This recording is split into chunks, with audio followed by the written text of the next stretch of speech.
Kevin, it feels like we're headed for our third winter, maybe this season, maybe four. Many people have been saying that. First spring, second spring, third spring. Yeah. No, it's just spring. Just one right? spring. That's just what happens. Okay. We get all sorts of extremes, and we're going to experience one this week. Today, 60s, sunshine, and just, oh, it's so pretty. This is up at Hiram Reservoir. There's no ice on Hiram Reservoir. It is all open water. Some high chalky clouds have moved in, and it's just a really pretty spring day. Downtown Salt Lake City, looking back to the east, well, the buildings are aglow as that sun is setting now, and the 7 o'clock hour complements of our daylight saving time. But temperatures, well, they're going to continue to be very warm the next couple of days in advance of a storm system. Look at these shots in Brigg-Dunsmore. Southern Utah blossoms. Now, I had to check it. Is this really happening in southern Utah, or is this an archive picture? I couldn't get a hold of Brigg. I'm hoping that it's an archive picture because it feels way too early to be showing blossoms in St. George, in southern Utah. If they're popping, email us, weather@ksl.com. My goodness, it's just been nice. 70s in southern Utah today. Well, I guess that does turn the trees going. 63 in Salt Lake, 60 in Boise, 40s in Great Falls. You go east, you get warm. The big high pressure centered over Texas.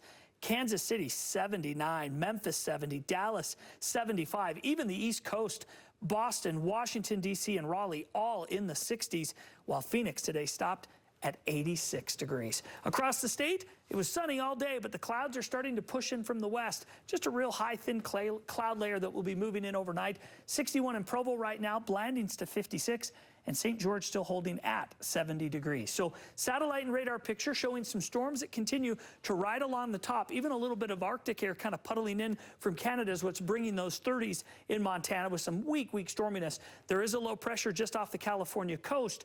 That's not our storm. In fact, the high pressure over Texas is so big, it's what's keeping all the warm temperatures here.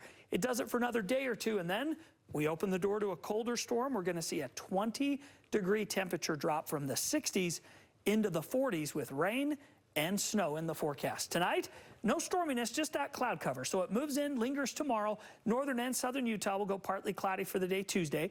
Back to some sunshine Wednesday, but a little breezy. Why breezy? Well, there's a cold front coming. It will be here on Thursday. It starts as valley rain in St. George on Thursday morning, and then we'll expand during the day Thursday to valley rain here in northern Utah. But by about 10, 11, cold air arrives, rain mixes with snow, snow lingers through Friday morning, and we'll get another little burst of winter across the mountains of northern and southern Utah. The good news, it's another statewide storm. It's got plenty of moisture, and it's also a pretty fast mover, so it's going to come in and come out quick. It'll be cool for a couple of days, but we'll warm back up. 59 in Nephi and Fillmore tomorrow. Southern Utah, 69 St. George, 72 in Mesquite. You'll notice a bit more cloud cover tomorrow across the state. We'll go from the upper 60s to the 50s in St. George. Breezy Wednesday, Thursday, valley rain on Thursday, and a 30% chance of another shot of some rainfall on Saturday. Northern forecast tonight, partly cloudy. Overnight lows dropping into the 20s and 30s. Highs tomorrow will be right back in those 50s and 60s.